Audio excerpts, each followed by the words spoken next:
Special thank you to PreyDog2. They went and quickly updated RE framework, so now it is functioning 100%. I tested it out for 4 hours last night, and I tested it out again today for 3 hours. No crashes whatsoever, and I was playing multiplayer with a bunch of friends and was able to finish up the story as well. So I don't want to take up too much of your time. We're going to go ahead and install this. At the time of recording this, the date today is the 2nd of March. This was updated last night around 9 p.m. on the 1st of March. So we're going to go in manual download RE framework.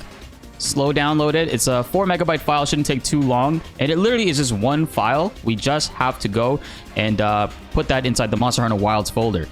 So we're going to take that what we just downloaded, and I'm going to put it on the side window here just to keep an eye on it. Now we're going to open up Steam. We're going to right click Monster Hunter Wilds. We're going to go to manage, browse local files, and this is the folder we need. And we're going to keep this folder open because we're going to use it for some other stuff. And now we're going to take this dinput8 file. We're going to drag it in here. Replace it. I didn't need to do that, but that's the brand new RE framework, and it's actually working really well. I also have another method in this video I want to showcase to you guys with Optiscaler. I like Optiscaler as a program. I like the way that it forces DLSS into games and the amount of customization that you have with it. It actually works now with Monster Hunter Wilds, which it wasn't previously with the last RE framework. It now officially works. So I'll also be showing you guys how to install that later in this video. So now that we got the dinput8 in there, we could actually close this out. And the next file we're going to need is the DLSS G2 FSR3. This is the same file that we downloaded before. What we're going to do is download the universal one and click manual. Slow download that one again. And let's actually just open up Monster Hunter Wilds on the side so we could get ready to use it again. Now we have our DLSS to FSR folder open. We're going to double click here, DLL version. And we're going to take this file, guys, and this file. I know a lot of you keep commenting it's not working. It's because you're not watching it. You're not copying the version DLL file. You need this. You need the version DLL file and this file. Sorry, there's thousands of comments about that. You need both of these. Both of these need to be in Monster Hunter Wilds in order to work. We're going to take them and drag them into this folder and replace the files and destination. If you already did this before, it'll tell you that. If you haven't yet, that's how you do it. And you'll see I have the version DLL in here, and I also have DLSS G2 FSR3 AMD is better.dll. But you're not done there yet, guys. I didn't talk about this before because I assumed, and that's on my part, that everybody has hardware accelerated GPU turned on their PC, which you need in order to use FrameGen. You can't use FrameGen if you don't have hardware accelerated GPU turned on. So you need to go to your Windows search bar, just type in GPU, and you'll see graphics settings pop up here. We're going to click that. It's going to open up this tab. Click Advanced Graphics Settings, and it's going to say Hardware Accelerated GPU Scheduling. You're going to turn this on. When you turn it on, it's going to tell you will not take effect until you restart your PC. So you're going to turn that on. You're going to restart your PC, and then when you boot up the game, the mod should be working for you. If you guys found this helpful and you could finally play with frame generation and you've been enjoying it, please hit that subscribe button and notification bell to help raise that 38% even higher. It really does help the channel out a lot, and as more time passes and the game gets optimized properly, or we have cool mods that come out that'll help benefit us performance wise, I will be making videos on that and to keep you guys all in the loop. I'm also going to be making some character guides, weapon guides, and all that stuff because we reach endgame, and I want to talk about all that stuff with you guys soon. Now we're going to download DLSS Swapper. Going to click this installer.exe, download DLSS Swapper, and we're going to install it right after it's done. You're also going to be downloading this NVIDIA Profile Inspector revamp. You're going to download this and put them both in the same location just to make it easier to find them. So we're going to open up DLSS Swapper first. Let's open that up, and it's going to showcase every single game that you own that it can find in the directories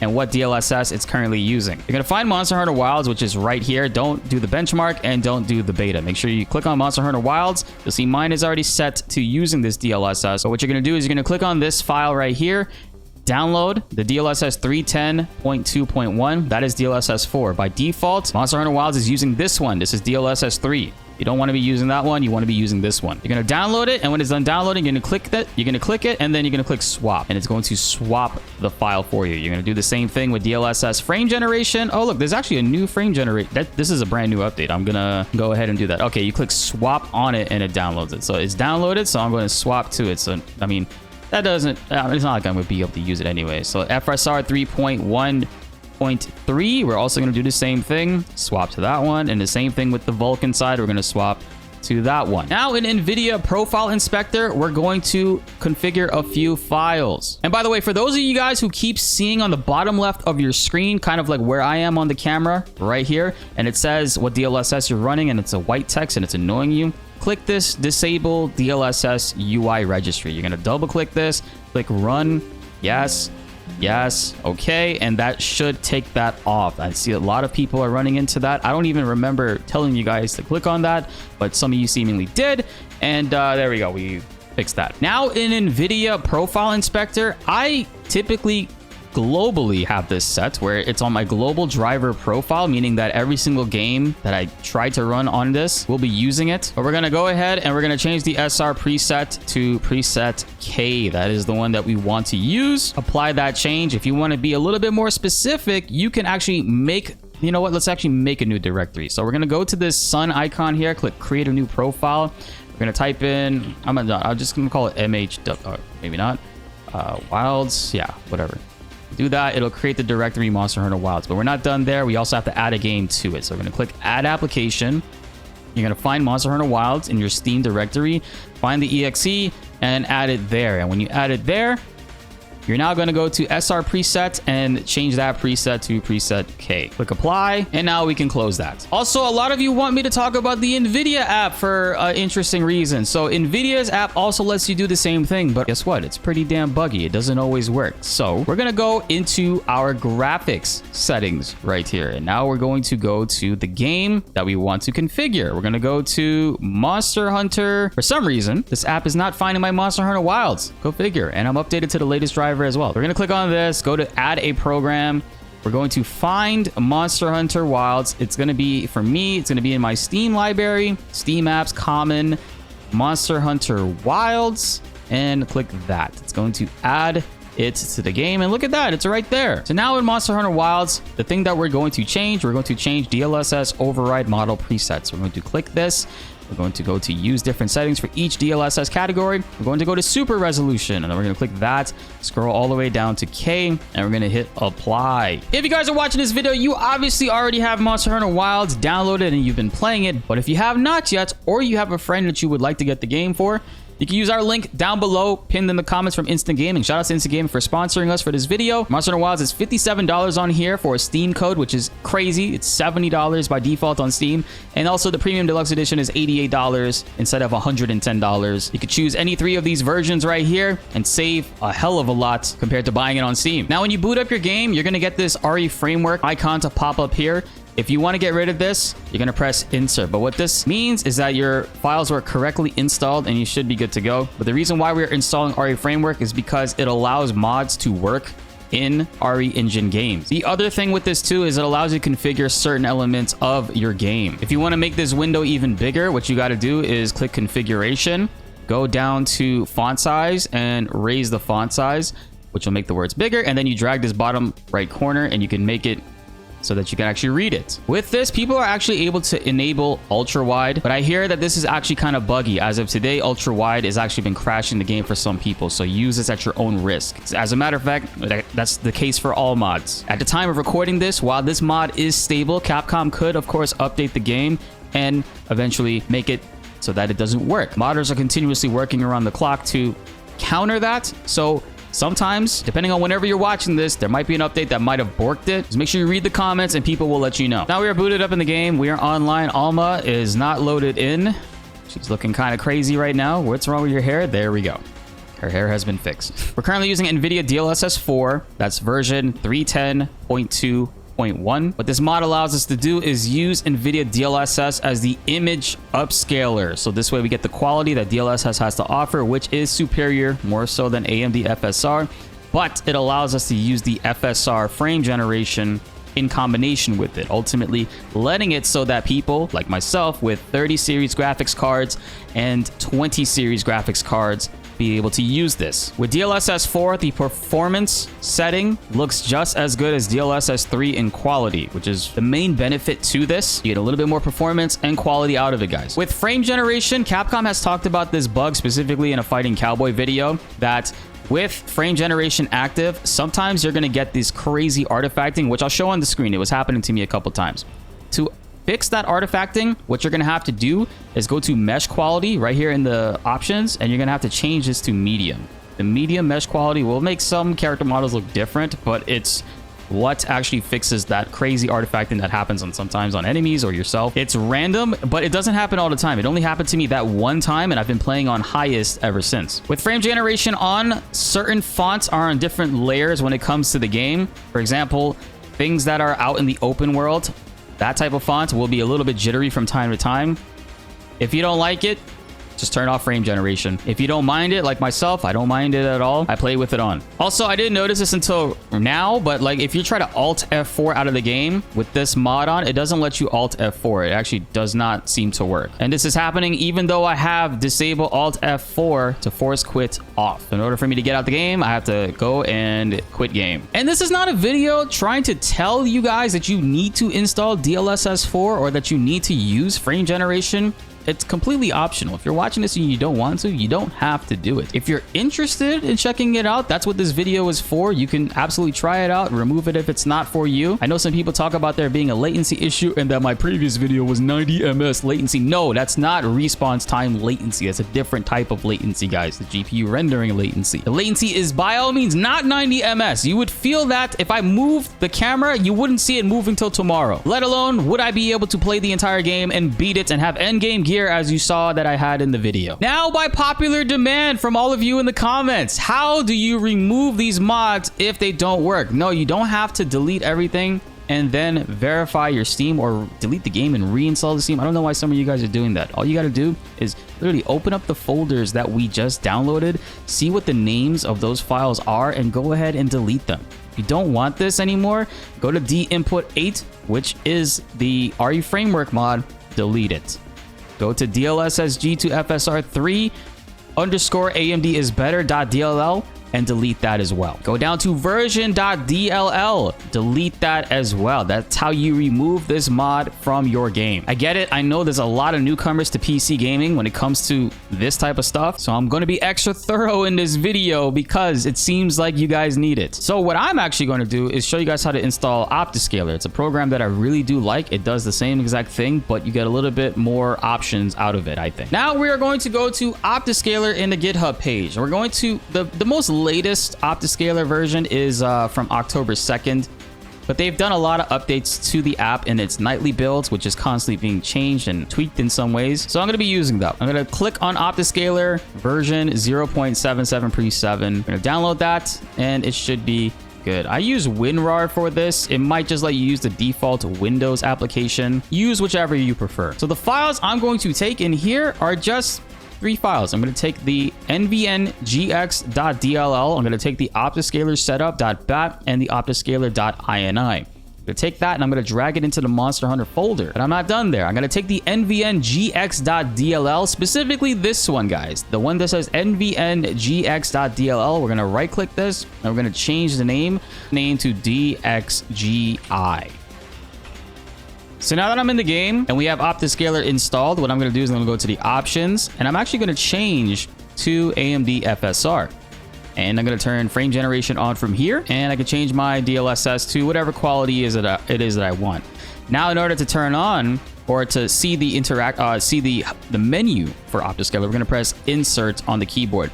Now, RE Framework and Optiscaler both use the insert key to be brought up. I don't mind it because you can just click X to close it out. So I have Optiscaler opened up. I'm going to open the UI scale and make it a little bit bigger so it's easier for you guys to read. I'm going to go 1.6.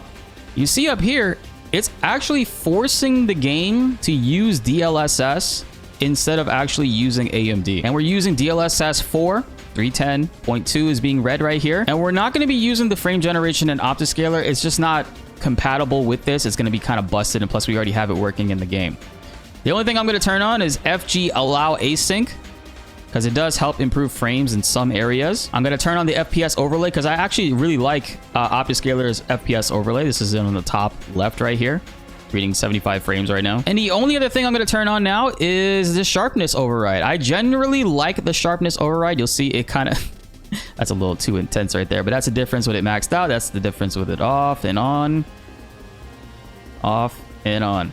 I think a good sweet spot for Monster Hunter, because every game, it varies on every game, is like 0.775. You get a little bit of sharpness to kind of help out with details in the background and on character models. Now, in order for OptiScaler to work properly, you do have to keep the game technically on the AMD FSR3 setting. Even though it's not using that, it's just using the frame generation capabilities of it. It is being forced to use DLSS. As a matter of fact, let me see if I can zoom in and show you guys. I'm going to go to a area with light so you can see the way that the scalars change on my character. We are in DLSS right now in OptiScaler. We're going to change this to FSR3, and what you'll see when you click apply, it switches to FSR3, and you can tell because everything is much more noisy. There's a lot of noise on the character. The game generally looks very different, and this is how you, with OptiScaler, can use FSR3. And it says up here, it's using FSR 3.1.3. And if you want, you can go back to DLSS. And superior image quality all around, man. Just the way that the character looks, it's just fantastic. And if you want, the reason why I like this is because I like the overlay, and I also like the sharpness override. I think it looks really nice, and it adds a little bit to the quality. I mean, look at the details in the background with it on. This is with it off. This is with it on. It's very subtle. It's very small, especially in a game that's not as pretty, unfortunately. That's the difference with it like maxed out, but you wouldn't ever really play with it maxed out. You'd kind of like have it at like 7.7. Yeah, I generally like OptiScaler. If you want to save these settings so you don't have to worry about changing anything else, like every time you start it up, you can click save INI. It'll save everything that you changed here so that every time you boot up the game, it'll work with it. It's just that you can't actually select DLSS within the game, nor do you need to anymore, which is why we don't need the DLSS G to FSR3 AMD DLL anymore. We deleted that. We don't need it. I'd rather just use OptiScaler. That's just my personal preference. But if you want less things to manage, by all means, use that. I will say, I don't know if it's placebo or not, but it does feel a little bit more responsive when I use the OptiScaler version. I don't know if it's just me. But you can see on the bottom right here, as we're in the performance mode, it's taking a 1080p image and it's upscaling it to 4K. We can go ahead and change that. Let's go to quality. That should give us a 1440p image. Now you see that changed right there. Was my head blocking it? It was. Damn it. Now it says 1440p image. So it's being upscaled to that of 4K, and it runs and it feels pretty good, man. But with DLSS 4 looking as good as it does, you don't really need to run quality if you don't want to. If you want the extra frames, you could always go performance. And even though in Monster Hunter it's a little weird because the extra frames it gives you isn't as significant as it would be other games, but this game has very bad optimization issues, and I'm hoping Capcom can actually start working on these things and get things working properly. You press close here, but if you do that, it'll keep the mouse on the screen. So if you want to get rid of this and not keep the mouse on the screen, because if you do that, you could always click save and close that, and then close the RE framework one.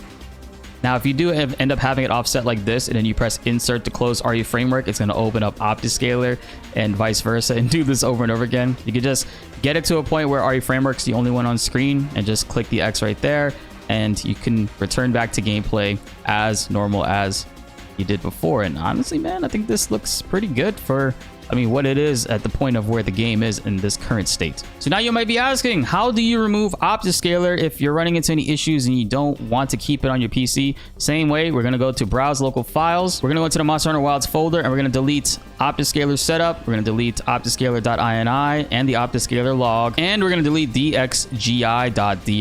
That's the NVNGX.dll that we changed before. We're going to delete these 4 files, and that's how you remove OptiScaler from the game. If you want to get rid of all the mods entirely, like I said, dinput 8, DLSSG, DXGI, OptiScaler setup, OptiScaler ini, OptiScaler log, and the version.dll. You remove all of those files and the RE framework folder. So that's 8 total, and that's how you entirely remove all the mods without having to delete the game, reinstall, and go through a bandwidth nightmare. I'm so sorry. I know this video was incredibly long, but I had to be thorough because there were just so many comments previously. Just did not feel like replying to all of them, and I would rather get this out there. We're also getting a lot of comments about lossless scaling. Well, why don't you just use lossless scaling? Lossless scaling is a great product. What it basically does is it gives you frame gen on your PC. You can use it to double your frames if you want. However, there's a reason why I don't use it and I don't talk about it, is because I can't use it actually. So my PC setup, I'm actually using a dual PC setup A lot of people, when I tell them this in the comments, they get that a little confused. They're like, oh, you have 2 monitors? The lossless scaling works with 2 monitors. That's not what I'm saying. I have 2 PCs. What I'm being recorded on right now is a separate PC to the side that I stream and record on. And I have a gaming PC, which is where my 3090 is. So if I right click on my display settings, I'll show you right here. This is what I mean. My HDMI capture card input has to be cloned in order to work with my DP input. And because this has 2 different hertz readings, and I've tried even lowering them both down to 60 hertz and using lossless, it won't work. It runs pretty bad and it can't differentiate between the 2. However, if I do separate these images and just use my DP cable input, lossless scaling does work there. But the problem when I do that is you lose the ability to see what it is I'm playing on you guys' end, because I need to use the second PC in order to capture that image. And if the screens are not cloned together or mirrored together, it doesn't pick it up. So I want to clarify that to you guys. You could totally use lossless scaling. What you're basically going to do is you're going to select LSFG 3.0. You're going to double your frame rate. You can triple it if you want. Experiment with it. Select which one you want, and then you're going to click scale. You'll see this little countdown. All you got to do now is, before this countdown ends, right? You see it's counting down 5, 4, 3, 2, 1. While it's counting down, you click on the program or the window it is you want it to upscale, and it'll upscale it. See, you must select the game window during the timer cooldown or before pressing the hotkey. You didn't click on anything, so it didn't turn on. So that's how lossless scaling works. I wish I could show you what it looked like on my end, but I can't, because you won't be able to see it unless I downloaded OBS on my main PC, but I ain't trying to do all that right now. Now, at the time of recording this all works. It's functioning, but like I said, at any time, if Capcom wanted to, they could update the game and make it so that these things don't work. If that does happen, we have to wait until the modders to fix it, or you can remove it from your game. But just so you know, at the time of recording this, it's working. It might not be. If you're watching this a year later, I don't know. There could be some issues that might come up. We never know. And this is not a video trying to tell you guys that you need to install DLSS 4 or that you need to use frame generation. It's completely optional. If you're watching this and you don't want to, you don't have to do it. If you're interested in checking it out, that's what this video is for. You can absolutely try it out, remove it if it's not for you. I know some people talk about there being a latency issue and that my previous video was 90 ms latency. No, that's not response time latency. It's a different type of latency, guys. The GPU rendering latency. The latency is by all means not 90 ms. You would feel that if I moved the camera, you wouldn't see it moving till tomorrow. Let alone would I be able to play the entire game and beat it and have endgame gear as you saw that I had in the video. That's all for this one. Please comment down below if you have any other questions. I'm going to be doing what I can to help support you all, and hopefully this is the last DLSS 4 video that we need to make, and we can start working on other things that are cool to really talk about with the game. And also, most importantly, hopefully Capcom fixes a lot of this bullshit that's going on, dude. Be sure to like the video if you enjoyed, and subscribe if you are new. More Monster Hunter videos are on the way, and you don't want to miss them. My name is BltzZ, and thanks for watching.